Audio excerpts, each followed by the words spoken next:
Bien, señores, decía alguien en forma irónica que los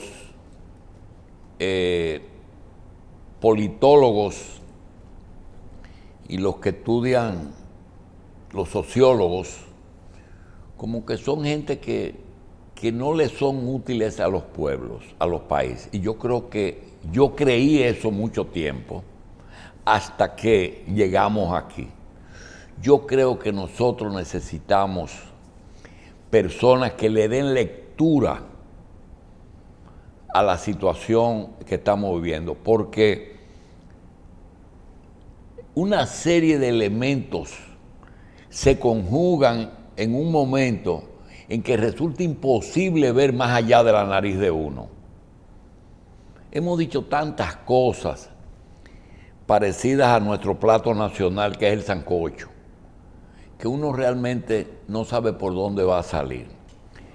La posición de presidente de la República se convierte en el trabajo más difícil. Antes era muy bonito, soy presidente de la República, el número tal, estoy llevando mi programa a cabo, pero coger un país en las condiciones que estaba y lo que provocó todo el problema persiste y se aumenta, en donde hay una agenda personal, una agenda de partido, una agenda de país, una agenda mundial, y todo viene y se altera con una enfermedad que afecta a todos, que afecta también la economía, que afecta la salud, que afecta el trabajo, que afecta a todo. Yo veo que hoy estamos en el día 148 de la llegada al poder del Partido Revolucionario Moderno y sus aliados. Y le he pedido a Fernando Peña que nos gustaría tenerlo todos los días, pero ni él tiene el tiempo, ni nosotros, y tenemos otros compromisos. Pero no nos quita la posibilidad de que de vez en cuando Fernando vea su país y nos diga cómo van las cosas y hasta dónde el poder político tiene el poder que nosotros pensábamos que tiene, y da la sensación de que es muy limitado el poder político. Doctor, yo escuchaba, buenos días, yo escuchaba toda la parte extendida suya en el día de ayer, analizando el país y viendo algunos elementos de carácter internacional de contexto. Y lo escuchaba haciendo la introducción también detenida que hizo ahora, abordando y planteando los problemas que ocurren en el país y su contexto. Y usted ha estado insistiendo mucho, aunque se siente un poco harto con el tema del nuevo orden internacional. Y lo confiesa. Para poder abordar problemas que al final de la jornada, si uno lo hace de manera rápida, parece ser que nos vamos al folclore, como usted dijo, y entonces estamos planteando, estamos en presencia de un sancocho. Son como muchas cosas juntas, no solo para el poco tiempo, sino para un país atribulado, para una sociedad angustiada y viviendo una realidad tan difícil como la de la República Dominicana. Yo creo, sin embargo, que las cosas hay que tomarlas por parte. Y tomarlas por parte hace suponer una intención de ser objetivo y de ver las cosas como efectivamente pasan. Esto tiene que ser visto con los ojos de la cara, no con los del corazón. Y para verlo con los ojos de la cara y hacer un juicio de verdad que se corresponda con los hechos, entonces hay que salirse de algunos prejuicios, alejarse de algunas precondicionantes que existen y que se venden, y sobre todo nos obliga a intentar un examen de lo que pasa para apostar a un cambio de situación de la gente y de uno. Doctor, usted dijo este gobierno va a cumplir ¿cuántos meses? 5. El gobierno, 5 meses. Sí, 148 días. Sí, 5 meses. Estamos a pocos días del 16. Sí. Y el 16 se cumplen 5. Si nosotros nos vamos a esto, ¿cuántas auditorías se han hecho? ¿Cuántas licitaciones públicas se han hecho? ¿Cuántas revisiones de contratos se han hecho? ¿Qué velocidad y qué características tienen los procesos de carácter judicial que se desarrollan? ¿Cuál es la determinación que hay efectiva de recuperar el dinero que se ha robado en este país? ¿Cuáles son las características de los procesos para imponer justicia? ¿Cuál es la política que se desarrolla frente al tema de la pandemia? ¿Cuáles son los programas de gobierno nuevos que apuntan en la dirección de superar todo lo que se criticó al gobierno pasado? ¿Cuáles son los desafíos a los que se responde la nación en el día de hoy, intentando corregir los entuertos que llevaron el país en medio de la pandemia y antes de la pandemia a la situación de crisis que vivimos? ¿Qué pasa y cuáles son las perspectivas de nuestra economía? ¿Cómo se están manejando nuestras relaciones hacia el exterior? ¿Qué esperanza tiene la gente de que efectivamente lo que se vendió y se asumió como cambio político, como cambio institucional y como cambio de gobierno, tenga seguridad de que efectivamente anda sobre pasos firmes? ¿Quiénes son los responsables de reencauzar la nación y quiénes lo están haciendo? ¿Cuáles cambios se han operado en el mando de la nación? Entonces yo quiero pasar a recordar algunos programas de Revista 110 por lo que me ha tocado pasar en estos 5 meses. Y quiero llamar a quienes nos escuchan y a quienes nos ven a que tomen en cuenta algunos de esos programas. Y yo quisiera pedir que se busquen los análisis que hicimos acá respecto de estos temas en julio 7, en julio 12 y a principios de diciembre.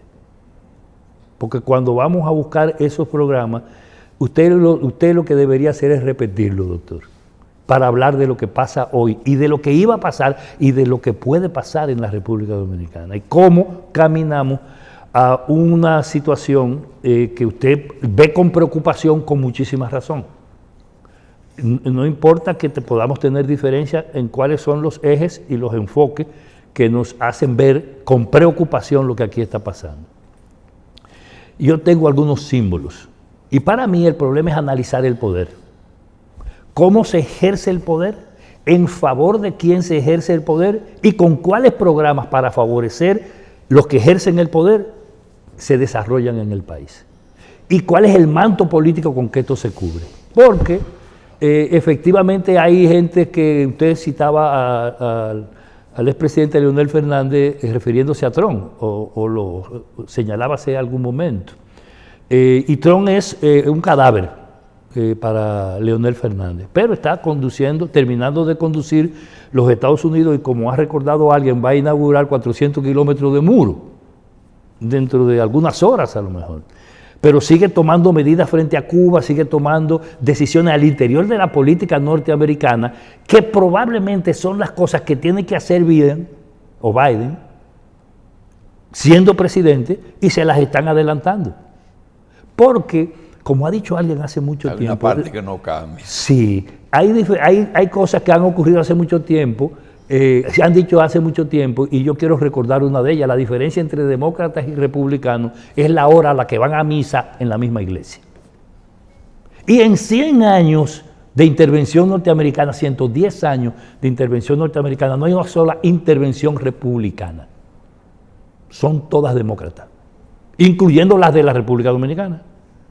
Son intervenciones demócratas, bajo dirección demócrata. Entonces, en lo esencial, en el mundo, en el planeta, porque el establishment, el poder permanente en los Estados Unidos actúa y traza línea, y usted se recuerda porque los analizamos incluso con usted mucho, no solo en el programa, sino en la calle. Recuerda aquellos análisis de coyuntura internacional en el IPEC, allá en la central, en el Sánchez Luperón, cuando analizábamos los documentos de Santa Fe y la política norteamericana, la política interamericana de los gringos para los años 80.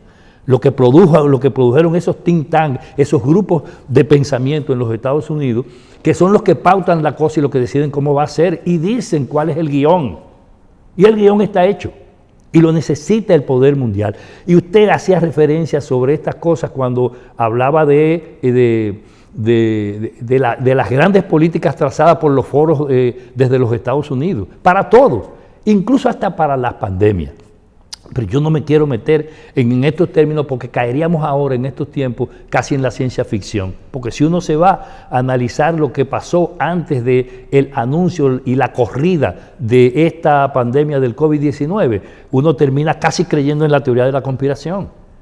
Yo leía antes de venir para acá, muy tempranito en la mañana, casi en la madrugada, diríamos, una información sobre el problema del nuevo orden internacional en función de la pandemia y la pelea por el tema de las vacunas.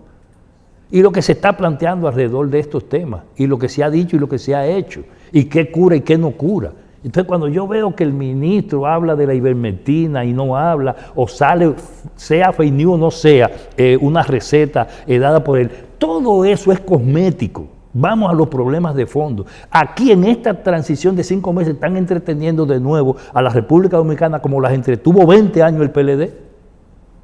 Entreteniéndonos. Miren, cuando usted hizo el curso de los problemas que están planteados aquí, usted se fue a todos menos a los problemas centrales. ¿Cuál es el elemento núcleo fundamental de la política actual? ¿Cuál es el condicionamiento que se hace para subordinar la República Dominicana a servir a la política que los Estados Unidos van a tener, siga Trump o venga el otro, o den un golpe de Estado, hagan lo que hagan en los Estados Unidos, porque eso es parte del designio de la política norteamericana frente a América y frente al mundo. ¿Cuál es la política, el nudo fundamental de esa política? ¿A quién sirve esa política y quién está mandando en esto? Pero los problemas fundamentales en estas condiciones difíciles entrarle, por ejemplo, ¿cómo tú le entras a la educación, a la salud y a la administración pública? Si las tres están cubiertas por un manto de una imposibilidad física de llevar a cabo esos problemas. No están entreteniendo, sino que hay imposibilidad. Doctor, en cualquier circunstancia se necesitan políticas para eso, sí, porque es que el problema de la educación no es abrir o cerrar clases, no es tener o no tener computadora, es una política que tiene que tener otro sentido a quién sirve. Lo que pasa es que aquí usted, con esas tres preguntas, usted me esconde sin proponérselo el núcleo fundamental del problema, ¿quién gana en este negocio? ¿Hay o no hay negocio? Fíjese que todas las medidas y todo lo que aquí se hace, lo único que no se afecta y lo que sí se garantiza, y ahora se garantiza más efectivamente que en el último periodo del gobierno del PLD, es el problema de los intereses de los grupos dominantes, de los monopolios, de las grandes empresas y de los dueños del negocio. Mire, aquí hasta los cambios de horario están orientados en esa dirección, reducción o ampliación. Si el domingo, si no, si cómo se te mueven las cosas, está orientado en función de garantizar la tasa de ganancia, doctor.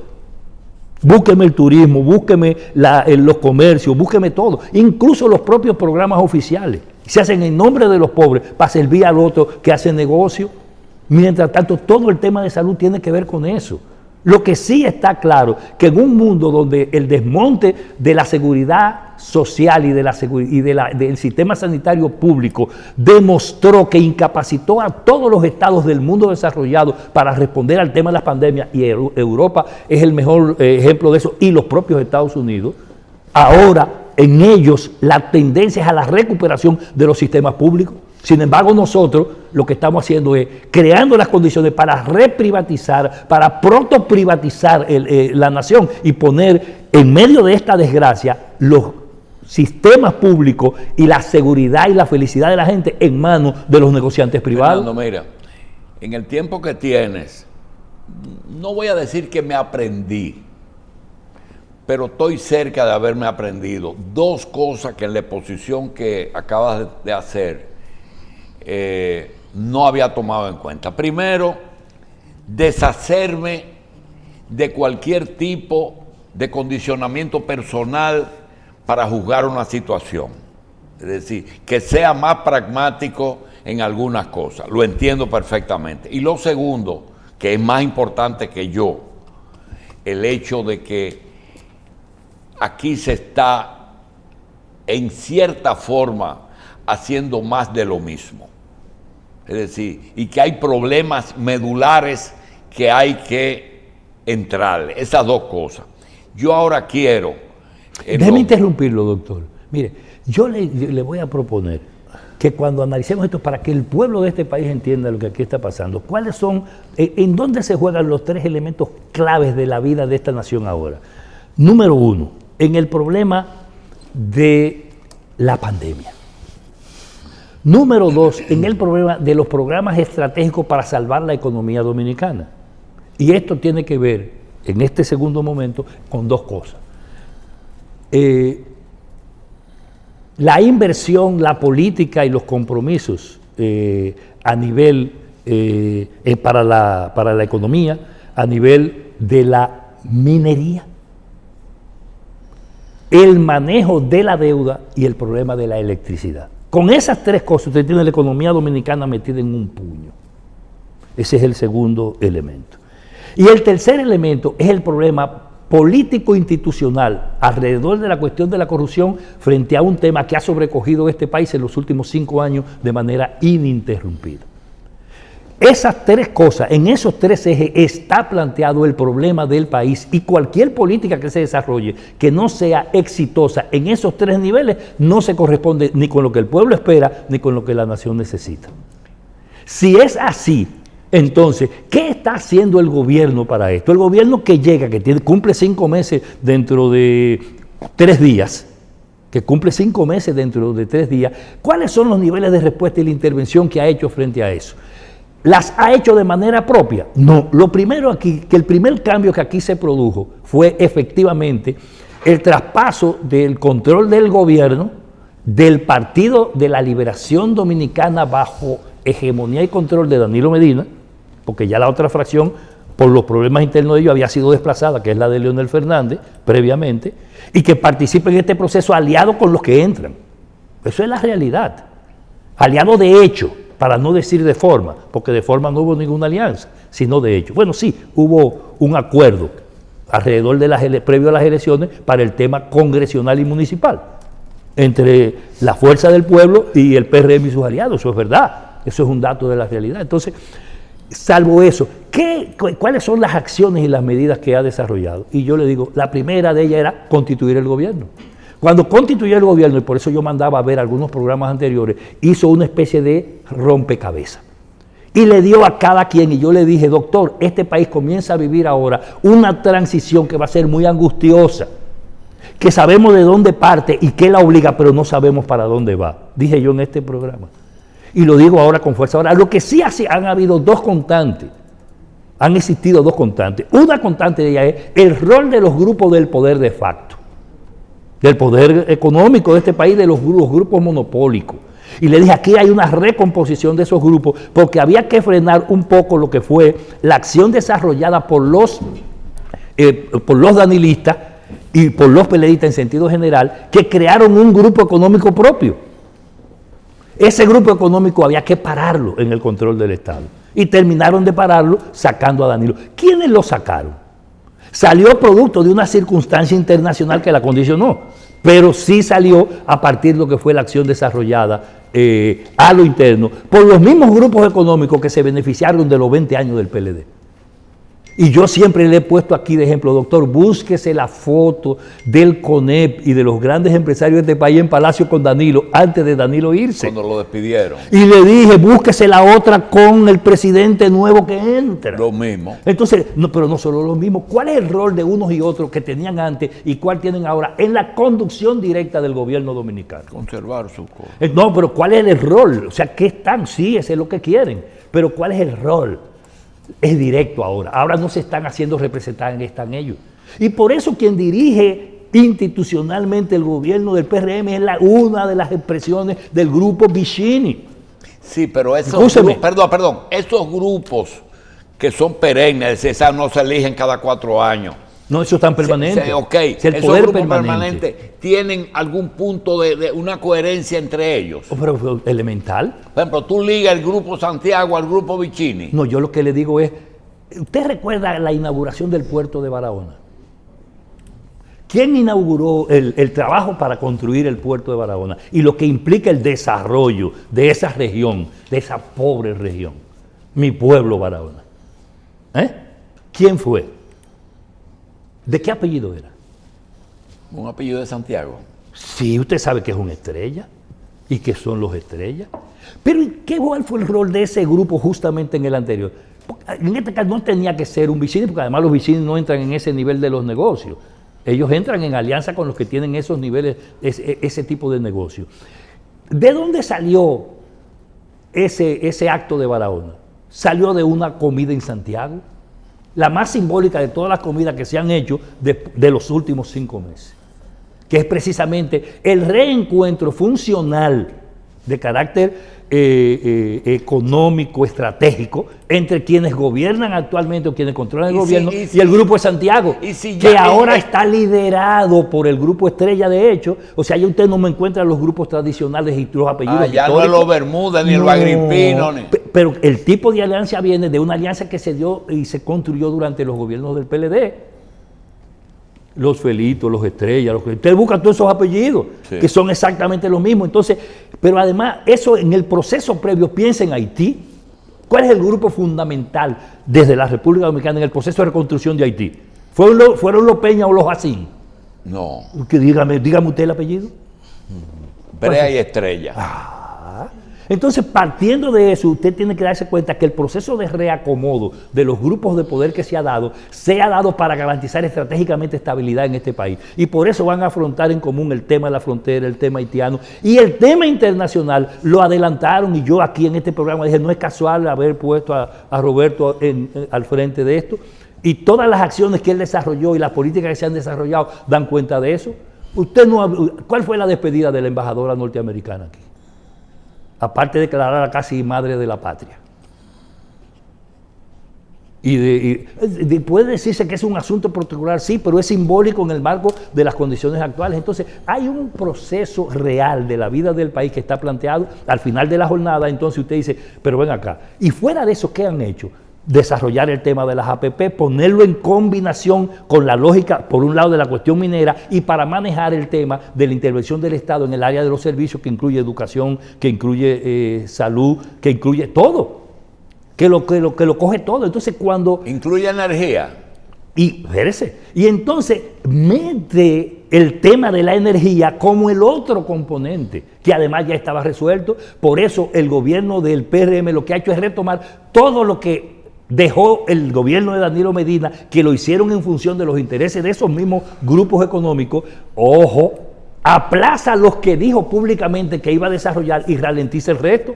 No es casual que el ministerio que tenga más angustia ahora sea el Ministerio de Energía y Minas. Es el ministerio que tiene más angustias ahora, porque tiene los 3 problemas más graves de este país, porque además es un superministerio, casi más de medio gobierno y más de medio país. Tiene el problema eléctrico, tiene el problema eléctrico y el tema de la energía en sentido general, pero tiene el problema de las minas. Este país, que ha sido declarado incluso país minero, que acaban de recoger el tema, incluso institucionalizar la cuestión petrolera en el país, aprobando el proyecto que se le habían negado en el periodo de la transición, pero que diseñó el PLD con Apache para la investigación petrolera en el este. Y después de haber reordenado todo esto, entonces, ¿qué está haciendo el gobierno de Abinader? Está regenteando justamente ese proceso al final de la jornada. ¿Cuál es la suerte de la gente? Regenteando, ¿verdad? Sí, regenteando.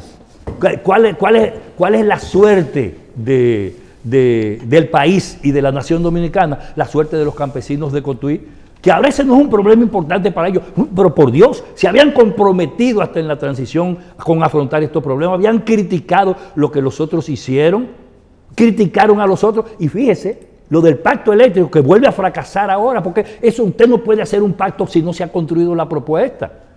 Ahora eso va a pasar, ya por tercera vez han dicho, no ahora, se vuelve a equivocar Macarrulla. Se vuelve a equivocar porque usted no, bueno, salvo que hagan un documento cualquiera y lo firmen entre los que ellos les dé su gana. Pero si van a respetar lo que institucionalmente está definido y si van a respetar lo que está acordado en los reglamentos del pacto y del CES, no pueden ni sacrificar el CES para tirarlo para el carajo, ni pueden tampoco dejar de admitir que no hicieron lo mismo y que no han hecho nada nuevo. Entonces, ese es el problema fundamental y yo quiero decirle que para donde vamos con esto es a subordinar más el país a las multinacionales, a seguir ampliando la deuda, incluso la más costosa de todas, y a no responder efectivamente a esto. ¿Qué está planteado como obstáculo en el camino? Algo que usted yo creo que no lo ha valorado en toda su dimensión. Mire, la palabra pulpo, que se utilizó en primera fase para discutir el tema de la corrupción en los procesos judiciales y se nombró un operativo con ese nombre, no es casual. Alguien después contará de dónde viene el pulpo, porque el pulpo no es el caso de Odebrecht nada más, el pulpo es el fenómeno, y por eso lo de la Cámara de Cuentas asusta tanto. Y por eso esos casos sueltos, ustedes dicen que lo van a buscar, que son casos menores, vienen, porque al final de la jornada usted sabe dónde tiene que terminar el tema de la impunidad en este país, que quienes han gobernado y acumulan riqueza para los nuevos grupos hechos sobre la base del patrimonio del Estado y del dinero corrupto, ¿sabe a dónde que llega? A plantear el problema señores, en términos de una responsabilidad de otro tipo. Por una coincidencia, la última presentación de Fernando Peña coincidió, y hasta él le hizo una pregunta a un congresista demócrata, representante del estado de Nueva York, nacido en República Dominicana, que estuvo en el Capitolio. En el Capitolio y dio unas declaraciones muy bien fundamentadas en el momento de la crisis, en el momento en que prácticamente había un enfrentamiento entre los que asaltaron el Congreso y los legisladores que estaban dentro. Se trata de Adriano Espaillat y ni siquiera vamos a hacer pausa para darle paso a Adriano, ya que por coincidencia estuvo aquí Fernando ese mismo día y hasta él le hizo algún tipo de pregunta. Vamos a aprovechar al diputado, no, al representante, que así se llaman allá, Adriano Espaillat, para primero felicitarlo porque escuchamos la conversación que tuvo con la agencia CNN en el momento de la crisis. Y quiero decir que nos sentimos muy orgullosos de sus declaraciones.